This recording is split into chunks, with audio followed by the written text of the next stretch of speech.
আসসালামু আলাইকুম রহমতুল্লাহ বরকাত। হজরত হাবিবে আজমি রহমতুল্লাহ হুজুরের জীবনী আজকে আলোচনা করব। বসরার এক বৃত্তশালী সুদ ব্যবসায়ী, সুদের বিরাট কারবার, শহরে প্রচুর তার খাতক। তিনি তাদের বাড়ি বাড়ি ঘুরে সুদ আদায় করেন। খুব কড়া লোক, কঠোর হৃদয়। একদিন সুদ আদায়ে তিনি গেলেন এক খাতকের বাড়ি। বাড়ির মালিক তখন অনুপস্থিত। তার স্ত্রী বলল, সে তো নেই, আর আপনাকে দেবার মতো টাকাও নেই। সুদের মহাজন কিন্তু শুনবেন না। কিছু আদায় না করে খালি হাতে তিনি কিছুতেই ফিরতেন না। বললেন, টাকা না থাক আর কিছু কি নেই? যা আছে তাই দাও। একটি ছাগলের মাথা আছে। স্ত্রী লোকটি বললেন, যদি ঋণের সুদ হিসাবে নিতে চান তবে তাই দিতে পারি। মহাজন তাতেই খুশি, বললেন, তাই দাও। অতএব ছাগলের মাথা নিয়েই তিনি বাড়ি ফিরলেন। গিন্নিকে বললেন রান্না করতে। গিন্নি জানালেন, বাড়িতে আজ রুটিও নেই, জ্বালানিও নেই। অতএব মহাজন ছুটলেন অন্য এক খাতকের বাড়িতে। রুটি আর জ্বালানি এনে স্ত্রীকে এনে দিলেন। রান্না হলো উত্তম রান্না, আর তা পরিবেশিত হলো। মহাজন খেতে বসে গেলেন, আর তখনই এক ভিখারি এসে দরজায় দাঁড়ায়। তার প্রার্থনা কিছু খাবার। মহাজন সরাসরি স্পষ্ট ভাষায় বললেন, এখানে কিছু হবে না। এখন ঘরে যা আছে তা দিলেও তোমার পেট ভরবে না, অথচ আমার অসুবিধা হবে। ভিখারি আর কি করে, নিঃশব্দে চলে যায়। আর স্ত্রী রান্নাঘরে গিয়ে স্বামীর জন্য যে খাবার নিতে যাবেন, তখনই দেখেন যে গোস্ত টকটকে লাল, তাজা রক্ত। তিনি ভয়ে ভয়ে স্বামীকে বললেন, দেখুন কি ব্যাপার, গোস্ত ঝোল সব রক্তে পরিণত হলো কেন? দেখে শুনে মহাজনও থ হয়ে গেলেন। অবাক কাণ্ড, কোথা থেকে কি হলো ভাবতে ভাবতে তার মনে ভাবান্তর দেখা দিল। কি কারণে এক পেয়ালা গোস্ত রক্তে পরিণত হলো বুঝতে তার অসুবিধা হলো না। ভয়ে বুক কেঁপে উঠল তার। সুদের বদলে মানুষের রক্ত শুষিয়ে খেয়েছেন তিনি, তাই আজ ঠোঁটের কাছে রক্তের পেয়ালা। স্ত্রীকে বললেন, এ আমার এতদিনের কুকর্মের ফল। এই মুহূর্তে আমি প্রতিজ্ঞা করছি, জীবনে আর সুদের কারবার করব না। নিশ্চয় আল্লাহ আমার ওপরে গজব পাঠাবেন, এটি তারই পূর্বাভাস। পরের দিন সুদের বদলে মূল টাকা আদায়ের উদ্দেশ্যে মহাজন বেরিয়ে পড়লেন। কিছু দূর গিয়ে দেখলেন কয়েকটি ছেলে খেলা করছে। তাকে দেখা মাত্র ছেলেরা বলে উঠল, ওই যে সুদখোর আসছে, চল তাড়াতাড়ি কেটে পড়, না হলে এর গায়ের বাতাস গায়ে লাগলে আমরাও ঘৃণিত মানুষ হয়ে যাব। বলতে বলতে তারা সত্যি দৌড়ে পালালো। কথাগুলো কানে গিয়েছিল মহাজনের।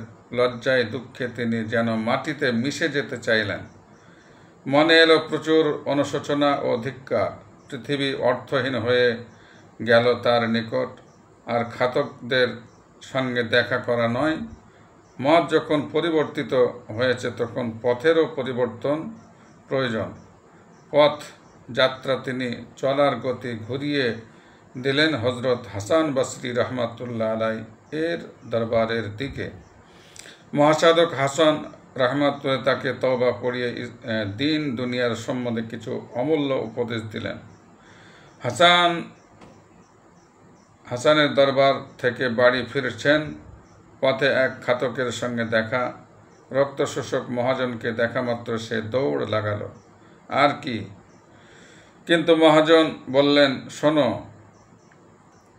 তোমার আর পালাবার দরকার নেই, বরং এখন থেকে আমারই পালিয়ে যাওয়া উচিত। এরপর আর একদিন পথে বেরিয়েছিলেন। তিনি দেখলেন আজও বেশ কিছু ছেলে রাস্তার ওপর খেলা করছে। মহাজনকে দেখে তারা খেলা বন্ধ করে বলতে থাকে, এখন খেলা উচিত নয়। ওই দেখ, তওবাকারী আসছেন, তার গায়ে যদি ধুলাবালি লাগে তাহলে আমাদের পাপ হবে। তাছাড়া তিনি যদি এভাবে আমাদের খেলতে দেখেন তাহলে অখুশিও হবেন। অর্থাৎ হজরত হাসান বসরি রহমাতুল্লাহ আলাইয়ের নিকট তওবা করে তিনি যে আল্লাহর ইবাদত শুরু করেছেন সে খবর সারা শহরে ছড়িয়ে পড়েছে। ছেলেদের মুখে এসব কথা শুনে মহাজনের বুকে যেন আবেগের ঢেউ উঠে। কৃতজ্ঞতায় বিগলিত হয়ে তিনি আল্লাহর উদ্দেশ্যে বললেন, হে মহিমাময়, আপনার মহিমার অন্ত নেই। মাত্র কয়েকটি দিন হলো আমি আপনার পথ অবলম্বন করেছি, অথচ এর মধ্যে আপনার এবং এবিধ করুণা আপনি পারেন না এমন কিছু নেই। পরদিন তিনি ঘোষণা করে দিলেন যে সব লোক মহাজনের কাছে সোনা রূপার গয়না বন্ধক দিয়ে সুদ টাকা ধার নিয়েছে, তারা যেন অবিলম্বে ওই সব বন্ধকি মাল ফেরত নিয়ে নেয়। তার জন্য ঋণের টাকা দিতে হবে না। তিনি সব কিছু মওকুফ করে দিয়েছেন। ঘোষণা শুনে শহর শুদ্ধ লোক খুশি, সবাই দোয়া করল তাকে, আর ফিরিয়ে নিয়ে গেল নিজ নিজ সোনা ও রূপার বন্ধকি মাল। তাছাড়া মহাজনের যা কিছু নিজস্ব ছিল তাও তিনি বিলিয়ে দিলেন গরিবদের মাঝে। এমনকি তার নিজের একটি মাত্র জামা আর তার স্ত্রী একখানি শীত বস্ত্র তাও দিয়ে দিলেন এক মিসকিনকে, যিনি ছিলেন এক রক্ত শোষক যোগ। তিনি হয়ে গেলেন সর্বস্ব ত্যাগী দীন ভিখারি। বিষয়া শক্তির প্রাবল্য ছিল তার শিরায় শিরায়। আল্লাহর অনুপম ইচ্ছায় স্বার্থশূন্য মাসুম দরবেশ হয়ে গেলেন। কে এই কুচির জীবী মহাজন, যিনি অপাবৃদ্ধ মহাতাপসে পরিণত হলেন, মহাতাপসে রূপান্তরিত হলেন? তিনি হজরত হাবিবে আজমি রহমাতুল্লাহ আলাইহি। ইরানের আজম এলাকার ছিলেন বলে তার নামটি আজমি শব্দ দ্বারা খচিত। তার কঠোর জীবন সাধনা, বিশ্লেষণ, বিষময় সত্যবাদিতা, সততা ও নিষ্ঠার জন্য তিনি চির স্মরণীয় হয়ে আছেন। লক্ষণীয়, তিনি হজরত হাসান বসরি রহমাতুল্লাহ আলাইহির সমসাময়িক সুখ্যাত সাধক ছিলেন। এবারতে মগ্নতা, নিঃস্ব অবস্থায় সংসার চক্র থেকে নিষ্ক্রান্ত হয়ে হজরত হাবিবে আজমি রহমাতুল্লাহ আলাইহি আল্লাহর এবাদত বন্দিগির জন্য ফোরাত নদী কূলে একটি কুটির নির্মাণ করলেন। দিনের বেলায় তিনি দিনী শিক্ষা গ্রহণ করতেন হজরত হাসান বসরি রহমাতুল্লাহ এর কাছে, আর দিন ফুরালে কুটিরে গিয়ে মহান প্রভুর এবারতে মগ্ন হতেন। তার স্ত্রী ও স্বামীর পদাঙ্ক অনুসরণ করলেন। দিন যেতে লাগলো উপবাসে উপবাসে তার স্ত্রী কিন্তু অচিরেই কাতর হয়ে পড়েন আর স্বামীর কাছে কিছু খাবার চান। হাবিবে আজমি রহমাতুল্লাহ বললেন, ঠিক আছে, তোমার কোনো চিন্তা নেই, আমি এখনই মজুর খেটে কিছু রোজগার করে আনছি। বললেন বটে, কিন্তু মজুর না খেটে তিনি হজরত হাসান বসরি রহমাতুল্লাহ বাড়ি হয়ে সোজা চলে গেলেন নদী তীরবর্তী এবাদতখানায়। সন্ধ্যার পর বাড়ি ফিরলে তার স্ত্রী আবার খাবারের খোঁজ নিলেন। হজরত হাবিবে আজমি রহমাতুল্লাহ বললেন, আমি যে মনিবের মজদুরি শুরু করেছি তিনি এক বিরাট মহাজন। সবেমাত্র কাজ শুরু করেছি, এক্ষুনি মজুরি চাইতে লজ্জা লাগছে। কম করেও 10টা দিন যাক, তখন কিছু চাইব বলে মনে মনে ভেবে রেখেছি। তুমি খুব কষ্ট সহ করছো তা বুঝছি, তবে আর একটু ধৈর্য ধরো, নিশ্চয়ই এর বিনিময়ে কিছু পাবো। এত কষ্ট বৃথা যেতে পারে না। স্ত্রী আর কিছু না বলে চুপচাপ রইলেন। সময় নিঃশব্দে পার হয়ে গেল। হজরত হাবিবে আজমি রহমাতুল্লাহ নিবিড় সাধনায় মগ্ন। দেখতে দেখতে 9 দিন কেটে গেল। 10ম দিনে স্ত্রীর কাছে বলা কথাগুলো মনে পড়ে গেল তার। তিনি এবার ভাবছেন আজ গিয়ে তাকে কি বলবেন, কি নিয়ে বাড়ি ফিরবেন। দারুণ দুশ্চিন্তায় পড়ে গেলেন তিনি। এদিকে হজরত গৃহিণী বাড়িতে একা, তখন সন্ধ্যা উতরে গেছে। প্রতি মুহূর্তে স্বামীর প্রত্যাগমনের প্রত্যাশায় রয়েছেন তিনি। আজ 10 দিন অবশ্যই কিছু আহার্য নিয়ে সহাস্যে তিনি বাড়ির আঙ্গিনায় এসে দাঁড়াবেন। ওই বুঝি তার পদধ্বনি। হ্যাঁ, তাই তো, পায়ের আওয়াজই বটে, তবে তার নয়। দুয়ারে 4 তরুণের মিলিত পায়ের শব্দ শোনা গেল। অবাক হয়ে তাপস পত্নী দেখলেন, তরুণেরা সঙ্গে এনেছে 1 বস্তা আটা, বিরাট এক পাত্র ভর্তি গোস্ত, 1 ভাঁড় মধু, 1 ভাঁড় ঘি আর 300 দিরহাম ভর্তি একটি থলে। তারা বললেন, আপনার স্বামীর মনিব তার কাজের মজুরি পাঠিয়ে দিলেন। তিনি এলে বলবেন, তার কাজে যত বেশি উন্নতি হবে তার মজুরিও তত বেড়ে যাবে। মালপত্র নামিয়ে দিয়ে তারা চলে গেলেন। কিছুক্ষণ পর অত্যন্ত সংকুচিত হয়ে লঘু পায়ে বাড়িতে এলেন হজরত হাবিবে আজমি রহমাতুল্লাহ। মুখে বিষণ্ণতার ছায়া। পত্নীকে মৌখিক সান্ত্বনা দেওয়া ছাড়া তার কোনো গত্যন্তর নেই। অনশনক্লিষ্ট পত্নীর চোখের দিকে তিনি তাকাবেন কি করে, আর তার প্রশ্নের জবাবে কি বা উত্তর দেবেন? কিন্তু ও কি? পত্নীর উপবাসী মুখের দিকে চেয়ে তার মনে হলো মুখখানি প্রসন্ন প্রফুল্ল, আর ঘরের ভিতরে ঘুরপাক খাচ্ছে মধু ও খাঁটি ঘিয়ের গন্ধ। অবাক হয়ে তিনি জিজ্ঞেস করেন, কি ব্যাপার বলো তো? স্ত্রী বললেন, আপনার মনিব খুব ভালো লোক, সব কিছু পাঠিয়ে দিয়েছেন। পুরো ঘটনা শুনে হজরত হাবিবে আজমি রহমাতুল্লাহ আলাই আল্লাহর উদ্দেশ্যে অসংখ্য কৃতজ্ঞতা জ্ঞাপন করলেন। তিনি অন্তর্যামী, সর্বদর্শী, নিজের দায়িত্ব পালনে অনলস, তাই প্রিয় বন্ধুর প্রতি কর্তব্য পালনে কোনো ত্রুটি হয়নি।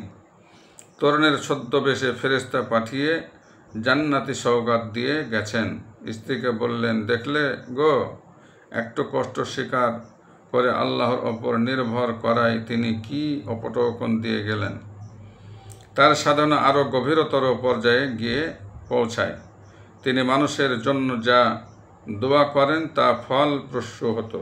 একদিন এক মহিলা তার দরবারে এসে কান্নায় ভেঙে পড়ে। বহুদিন হলো আমার একমাত্র ছেলে হারিয়ে গেছে, তার কোনো পাত্তা পাওয়া যাচ্ছে না। আমার চোখ অন্ধকার, বেঁচে থাকা অর্থহীন। আপনি আমার জন্য আল্লাহর কাছে দোয়া করুন যেন তিনি আমার ছেলেকে ফিরিয়ে দেন।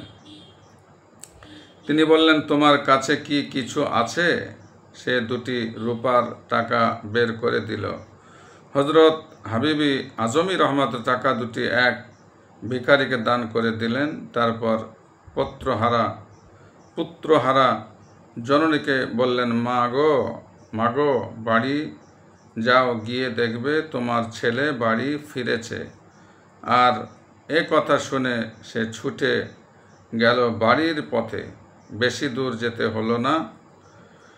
জননীর কণ্ঠে উচ্ছ্বসিত হলো আনন্দ, আবেগ। দয়াময়, আপনার দয়ার আমি আমার হারানো নিধি ফিরে পেয়েছি। এদিকে মাকে পথে দেখতে পেয়ে ছেলেও ছুটে এলো তার কাছে। বলল, আমি পথ হারিয়ে কেরমান শহরে গিয়ে পড়েছিলাম। আমাকে দেশে পৌঁছে দেবার মতো কোনো লোক আমি পাইনি। অগত্যা একজন শিক্ষকের কাছে আমি লেখাপড়া শুরু করি। উনি আমাকে বাজারে গোস্ত কিনতে পাঠান। গোস্ত কিনে বাজার থেকে ফিরছি, হঠাৎ এক প্রবল ঘূর্ণিবায়ু আমাকে শূন্যে উঠিয়ে নিল, আর পূর্ব মুহূর্তে আমার কানে ভেসে আসে কে যেন বাতাসকে বললেন, হে বাতাস, তুমি ছেলেটাকে তার দেশে পৌঁছে দাও। মনে পড়ে হজরত সুলাইমান আলাইহিসসালাম বাতাসের ওপর ভর করে 1 মাসের পত্র একদিনে পাড়ি দিতে পারতেন। রানী বিলকিসের সিংহাসন চোখের পলকে হজরত সুলাইমান আলাইহিসসালাম এর রাজধানীতে নীত হয়। যখন যা ইচ্ছা আল্লাহ তখনই তা করতে পারেন। তার বায়ু যানের চেয়ে দ্রুতগামী যান কবে কোন মানুষ তৈরি করতে পেরেছে? আল্লাহর ক্ষমতার কি কোনো তুলনা আছে? শহর বসরায় একবার ভীষণ দুর্ভিক্ষ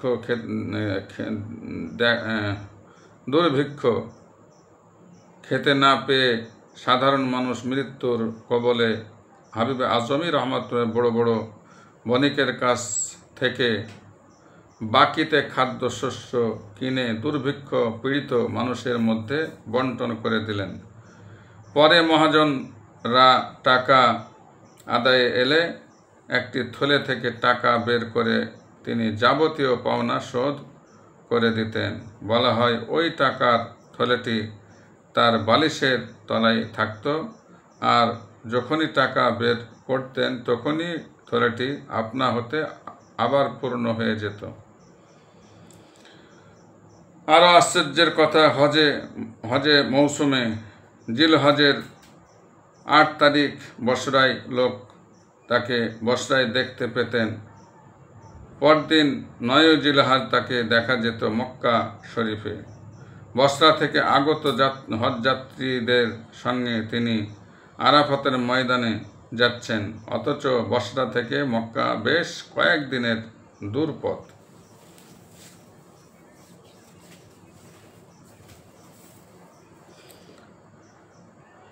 দুই মহাতাপসের মিলন। বসরায় এক চৌরাস্তার পাশে ছিল হজরত হাবিবে আজমি রহমাতুল্লাহ এর বাড়ি। তিনি প্রায়ই একটি চামড়ার পোশাক পরতেন।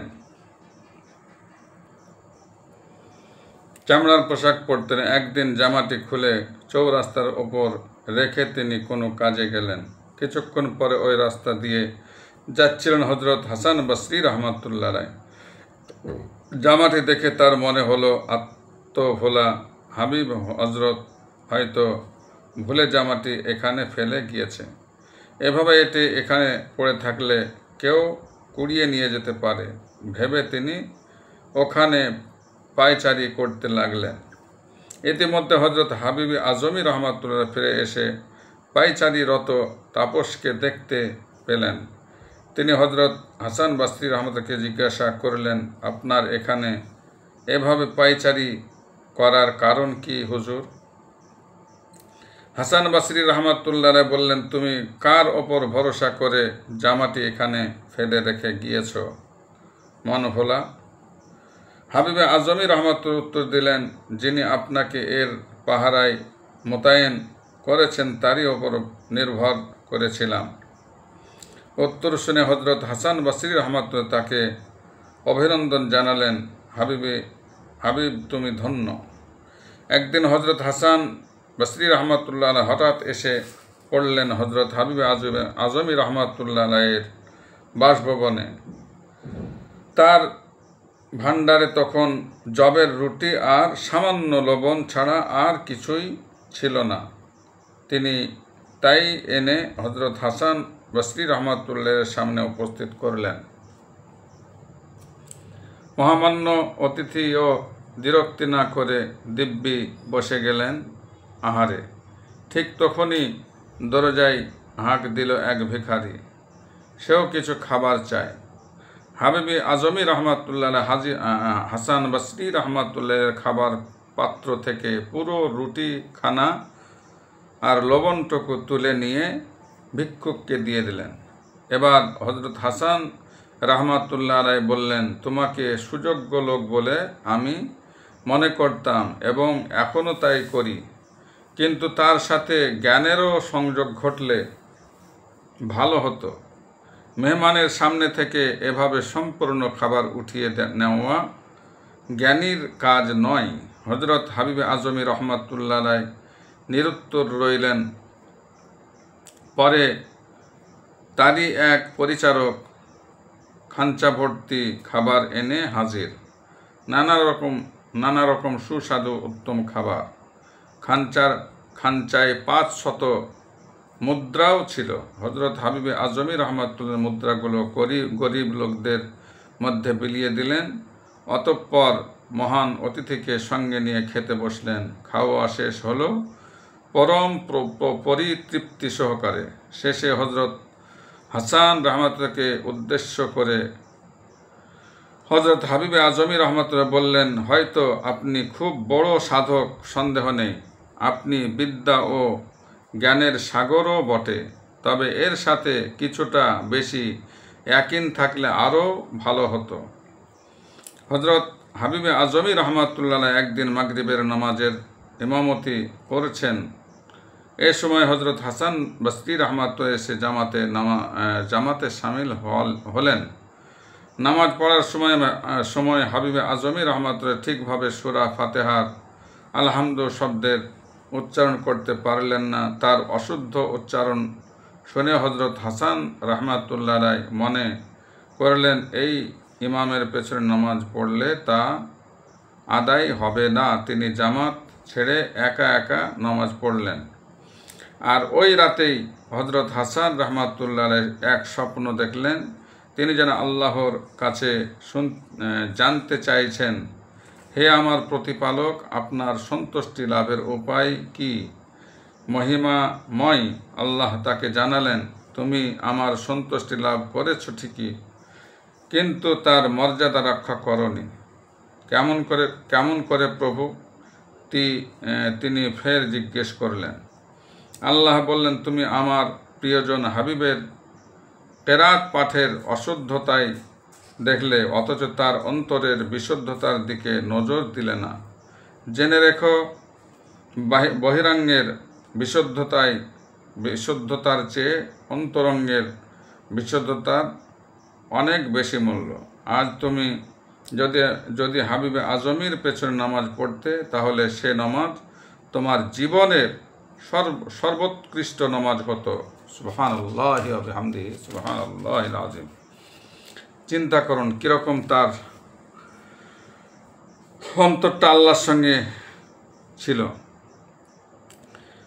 হযরত হাবিবে আজমি রহমাতুল্লাহ কিন্তু জীবনের সর্বোৎকৃষ্ট কাজই করেছেন। একবার হযরত হাসান বসরি রহমাতুল্লাহ অত্যাচারী শাসক হাজ্জাজ ইবনে ইউসুফের সৈন্যদের ভয়ে হযরত হাবিবে আজমি রহমাতুল্লাহ এর ইবাদতগাহে ঢুকে পড়েন।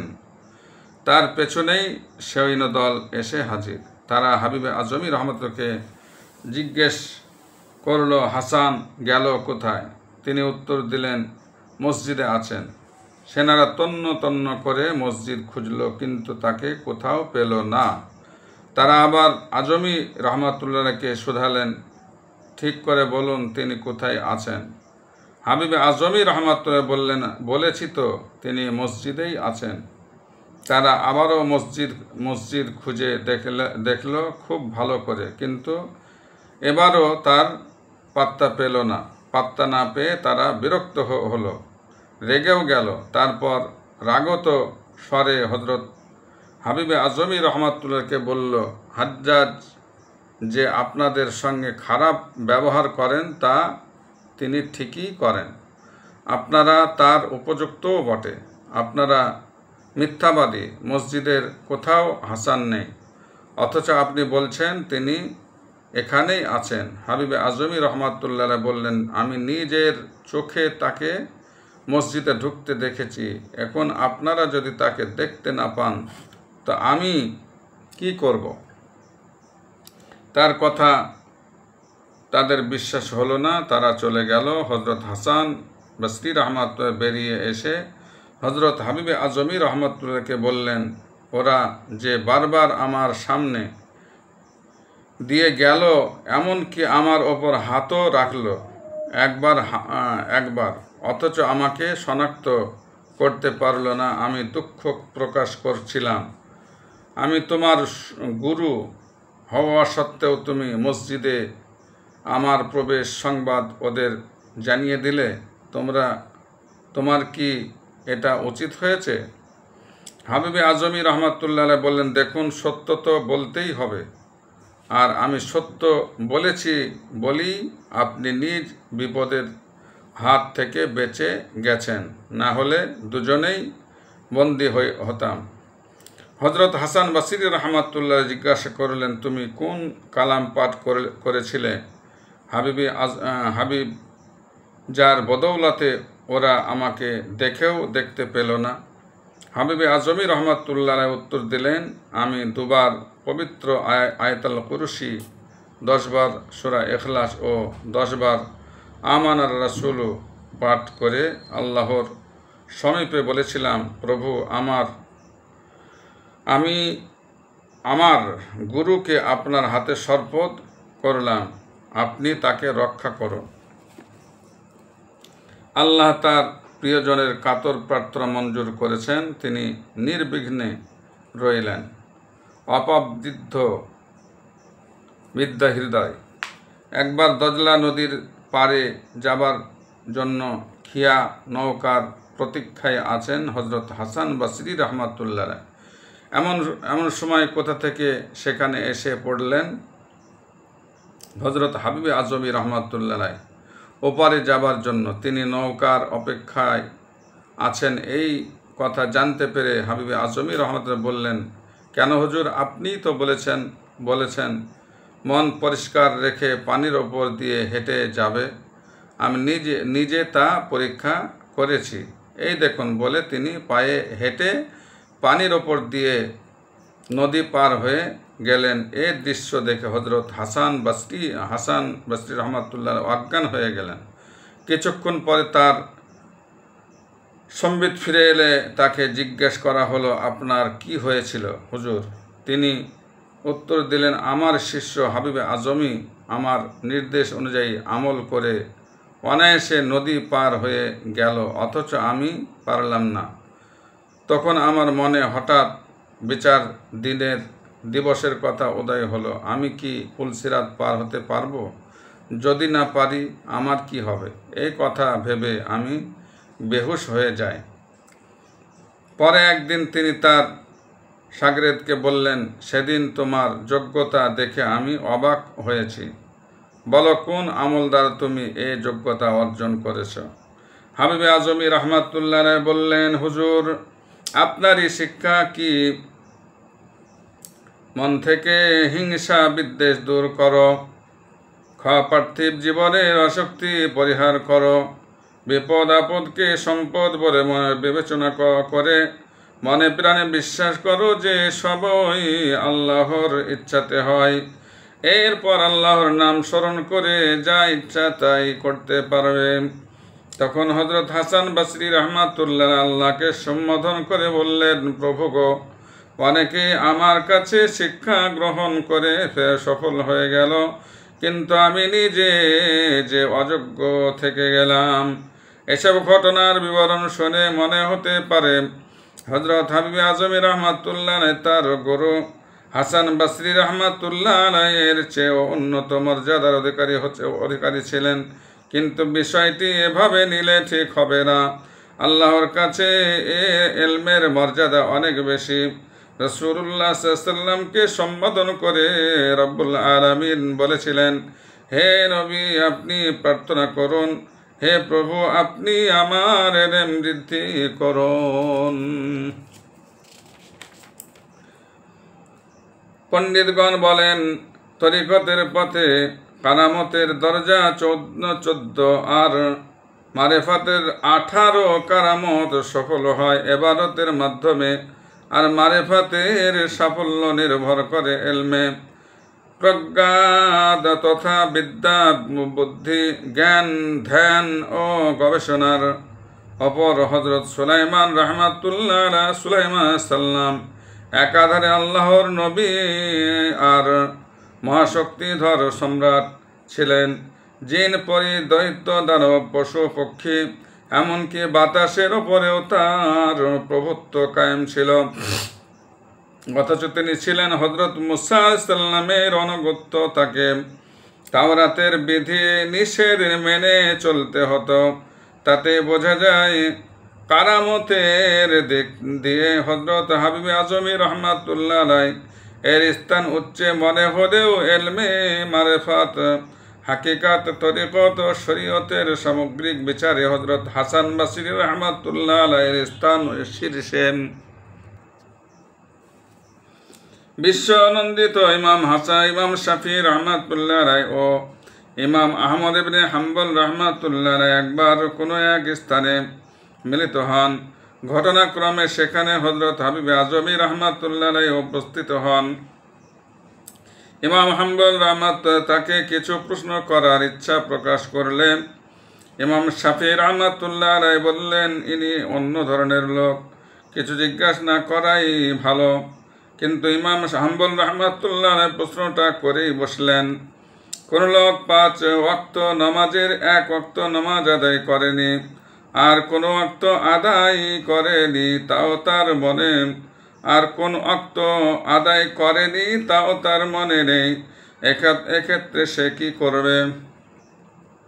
হযরত হাবিব আজমি রহমাতুল্লাহ আলাইহি বললেন, মনে হয় লোকটা বড় বেশি ভ্রান্ত, তার কিছু শেখা দরকার। পুরো 5 ওয়াক্ত নামাজই তাকে আদায় করতে হবে।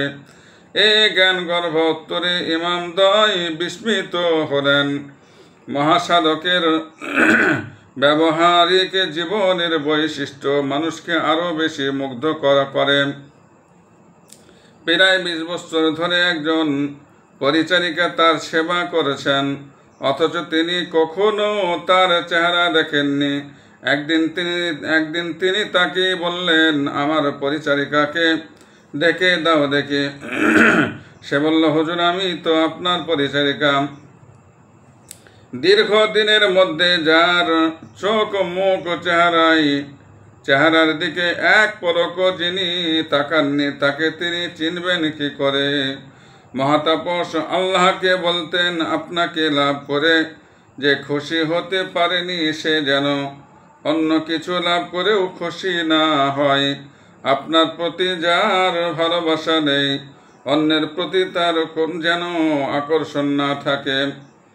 আল্লাহর সন্তুষ্টি কিসে লাভ করা যায়? কেউ প্রশ্ন করেন। তার উত্তরে হৃদয়কে একাগ্র ও অকপট করতে হবে। পাক কালামে পাঠ শুনলেই তিনি কাঁদতেন। তাকে প্রশ্ন করা হতো, আপনি তো আজমি কোরআনের ভাষা আরবি এর অর্থ না বুঝে আপনি কাঁদেন কেন? তার উত্তরে, আমি আজমি ঠিকই, কিন্তু আমার অন্তর আরবিময়। এক সাধক একদিন তার সম্বন্ধে বলে ফেললেন, এই আজমি লোক এত দূর মর্যাদা অর্জন করল কি করে? সঙ্গে সঙ্গে তিনি দৈববাণী শুনতে পান, আজমি হলেও তিনি আমার অন্তরঙ্গ বন্ধু। এক খুনিকে হত্যা অপরাধে শুলে দেওয়া হয়, কিন্তু লোকে স্বপ্ন দেখে সে দিব্যি উন্নত পোশাকে জান্নাতে ঘুরে বেড়াচ্ছে।